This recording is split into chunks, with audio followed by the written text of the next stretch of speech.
నమస్తే. Welcome to our channel. ప్రస్తుతం మనతో సీనియర్ జర్నలిస్ట్ దాము బాలాజీ గారు ఉన్నారు. వారితో మాట్లాడదాం. సార్ నమస్తే సార్. నమస్తే. సార్ నిన్న కుషాయిగూడలో ఒక హృదయ విదారకరమైన సంఘటన జరిగింది. కట్టుకున్న భార్యని భర్త అంటే 7 నెలల గర్భిణి ఆవిడ. సో ఆవిడని తన్ని విపరీతంగా హింసించి చంపేశాడు. అంటే నిజంగా చూస్తే ఒక నరరూప హంతకుడు, క్రూర హంతకుడు అని పేరున్న ముద్రున్న వాళ్ళు కూడా ఇంత దారుణంగా అయితే హత్య చేయరు సార్. నిజంగా చూస్తేనే చాలా బాధ అనిపించింది. అది అందులో ఆశ్చర్యం ఏంటంటే ప్రేమించి పెళ్లి చేసుకున్నారట. అంత ప్రేమించి పెళ్లి చేసుకున్న భార్యని అతను అంత దారుణంగా, అది గర్భంతో ఉన్న భార్యని అంత దారుణంగా ఎలా చంపగలిగాడు? ఇంకొకటి, నిజంగా ఈ రోజుల్లో ప్రేమ వివాహాలు చాలా ఎక్కువగా జరుగుతున్నాయి. అసలు ప్రేమించుకునే అబ్బాయిలు కానీ అమ్మాయిలు కానీ దీని నుంచి ఏం నేర్చుకోవాలి సార్? ఈ మధ్యకాలంలో చూసిన ఘోరమైన సంఘటనలో ఇది ఒకటి. యాక్చువల్గా ఏంటంటే కుషాయిగూడలో నాగార్జున నగర్లో ఒక ఇంటి నుంచి దుర్వాసన వస్తూ ఉంటే చుట్టుపక్కల ఉన్న వాళ్ళు అక్కడ పోలీస్ స్టేషన్ కంప్లైంట్ చేశారు. అది మొన్న 18వ తేదీ జరిగింది ఇది. సో పోలీసులు వచ్చి కుషాయిగూడ సిఐ అంజయ్య ఆధ్వర్యంలో పోలీసులు వెళ్ళి ఆ ఇంటికి వెళ్ళి తలుపులు బద్దలు కొట్టి చూస్తే లోపల అత్యంత దారుణంగా ఒక 23 ఏళ్ళు వయసున్న 23, 24 ఏళ్ల వయసున్న ప్రెగ్నెంట్ ఉమెన్ గర్భం అంతా విచ్చిత్తైపోయి పిండం బయటకు వచ్చేసి శిశువు అతి దారుణమైన కండిషన్లో చనిపోయి ఉన్నింది. దాంతో వాళ్ళు ఇది ఎవరు ఏమని చూసినప్పుడు వీళ్ళ హస్బెండే చేస్తుంటాడు అనుకొని వాళ్ళు అతన్ని పట్టుకొని విచారించారు. విచారిస్తే డెలివరీ బాయ్గా పనిచేసిన సత్యనారాయణ అనే అబ్బాయి ఈ పని చేసినట్టుగా అర్థమవుతుంది. సో ఏంటి కేసు అనుకున్నప్పుడు ఈ అమ్మాయి పేరు ఠాగూర్ స్నేహ. ఈ అమ్మాయి కాఫ్రా గాంధీనగర్లో ఉండేది. ఈ అబ్బాయి పేరేమో అతిపాముల సత్యనారాయణ. వీడు కాచిగూడలో ఉండేవాడు. సో వీళ్ళిద్దరూ ఇన్స్టాగ్రామ్లో పరిచయం అయ్యి 2021లో పరిచయం అయ్యి లవ్ ఏర్పడింది. లవ్ ఏర్పడినాక 2022లో వీళ్ళు పెళ్లి చేసుకుందాం అనుకున్నారు. కాకపోతే ఆ అబ్బాయి వాళ్ళ పేరెంట్స్ ఒప్పుకోలేదు, అమ్మాయి వాళ్ళ పేరెంట్స్ ఒప్పుకున్నారు. సో ఆ అబ్బాయి పేరెంట్స్ని వ్యతిరేకించి పెళ్లి చేసుకొని వీళ్ళిద్దరూ కాపురం పెట్టారు. కాపురం పెట్టిన తర్వాత 23లో ఒక బాబు పుట్టాడు. ఈ అబ్బాయి ఏమో ఈ సత్యనారాయణ అనేవాడు అప్పటికి డెలివరీ బాయ్గా పనిచేస్తున్నాడు. కానీ సరిగ్గా ఉద్యోగానికి వెళ్లకుండా ఉండడంతో ఉద్యోగం పోయింది. ఉద్యోగం లేకుండా అల్లరి చిల్లరి తిరగడం ఇలా చేస్తున్నాడు. దాంతో వీళ్ళిద్దరి మధ్య గొడవలు మొదలైనాయి. అంటే ఫస్ట్ వీళ్ళకి గొడవలు రావడానికి కారణం ఆర్థిక కారణాలు. అక్కడి నుంచి ఇతను ఆ కొడుకుని అమ్మేద్దామని ట్రై చేశాడు. ఎవరో అడిగారు కొడుకుని అమ్మితే డబ్బులు ఇస్తామని చెప్పి కొడుకుని అమ్మేద్దామని ట్రై చేస్తే ఈ అమ్మాయి ఏం చేయాలో తెలియక, అంటే పేరెంట్స్ కూడా గట్టిగా నిలబడిన టైప్ కాదు. దాంతో ఈ అమ్మాయి అక్కడ కుషాయిగూడ పోలీస్ స్టేషన్లో కేసు కూడా పెట్టింది. అప్పుడు కేసు పెడితే వాళ్ళు ఈ అబ్బాయిని పిలిచి మరి కొట్టారా బెదిరించారా తెలీదు. ఈ అబ్బాయి కౌన్సిలింగ్ ఇచ్చి వదిలేశారు. దాంతో ఈ అమ్మాయిని బిడ్డని తీసుకొచ్చి కొడుకుని పోషిస్తుంది. దాంతో కొంతకాలానికి ఆ బాబు చనిపోయాడు అనారోగ్య కారణాలతో. ఈ గొడవలో వీళ్ళిద్దరూ విడిపోయి కొంతకాలం దూరంగా ఉన్నారు. కానీ ఈ అమ్మాయికి అతనంటే ఇష్టం ఉంది. అందువల్ల అప్పుడప్పుడు అతన్ని కలుస్తూ ఉండేది. ఆ తర్వాత మరి అమ్మాయి ప్రెజర్ చేసిందా ఇతను చేశాడే కానీ మళ్ళీ కలిసి ఒక దగ్గర ఉందామని డిసెంబర్ నుంచి ఇల్లు తీసుకొని ఉంటున్నారు. సో ఈ క్రమంలో ఏమైందంటే ఆ అబ్బాయికి ఈ అమ్మాయి మీద అనుమానం వచ్చింది. మరి ఈ అమ్మాయి ఫోన్లలో ఎవరితో మాట్లాడుతుందో లేదు తెలియదు, కానీ ఈ అమ్మాయి నాతో దూరంగా ఉండి కూడా ఎట్లా ప్రెగ్నెంట్ అయింది అన్న అనుమానం ఇతనికి రోజు రోజు బలపడింది. ఈ బిడ్డ నా బిడ్డ కాదు, ఈ ప్రెగ్నెన్సీ నా వల్ల రాలేదు అని నమ్మడం మొదలుపెట్టాడు.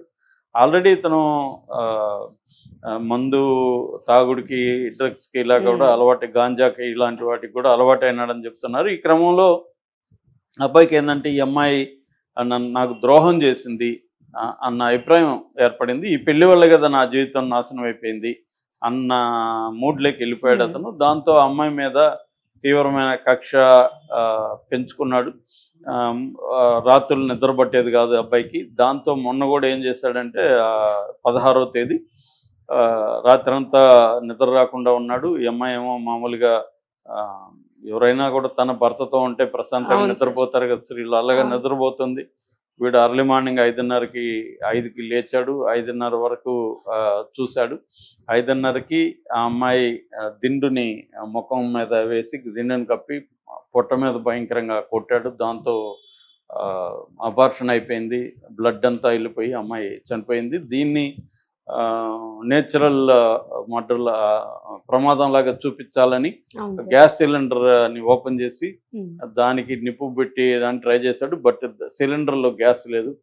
సో దాంతో ఇతను భయపడి ఏమన్నా జరుగుతుందేమో అని తెలుసుకొని పారిపోయాడు లాకేసుకొని. తర్వాత స్మెల్ వచ్చింది, చేశారు. సో ఇది బేసిక్గా ఏంటంటే ఈ అమ్మాయికి అబ్బాయి విషయం మనం ప్రత్యేకంగా మాట్లాడుకుంటే ఈ అమ్మాయి చిన్నపిల్ల. ఫోటో చూస్తే కూడా చాలా లేతగా అలా ఉంది, చిన్నపిల్లలాగే ఉంది. 23 ఏళ్ళు కూడా అనిపించట్లేదు ఫోటో చూస్తే. సో ఈ అబ్బాయికి కూడా పెద్ద ఏజ్ లేదు, అబ్బాయి కూడా చిన్నవాడే. సో ఇలాంటి కాంటెక్స్ట్లో ఇండియాలో వరల్డ్ వైడ్ పక్కన పెడితే ఇండియాలో ఈ మధ్యకాలంలో లవర్స్ పెళ్లి చేసుకోవడం, వాళ్ళ మధ్య గొడవలు రావడం, భార్య భర్తను చంపేసిన సంఘటనలు కూడా పెరుగుతున్నాయి. ప్రియుడి కోసం ఇంకోటి కోసం భర్తను చంపేయడం, భార్యల్ని భర్తలు చంపేయడం కూడా బాగా పెరుగుతుంది. ఎందుకు ఇలాంటివి జరుగుతున్నాయి? అది కూడా ఇంత క్రూయల్గా. ఈ అబ్బాయి చూస్తే ఒక నరరూప రాక్షసుడు చంపినట్టు ఉంది తప్ప తను ప్రేమించాడు, వెంటపడ్డాడు, ఎన్నో రాత్రులు నిద్రపోకుండా అమ్మాయి కోసం కలలుగానే ఉంటాడు. తన భవిష్యత్తు జీవితం అమ్మాయితో ఉండాలని ఆ కలలు అవన్నీ కనింటే కదా ఫైట్ చేసి పెళ్లి చేసుకున్నాం.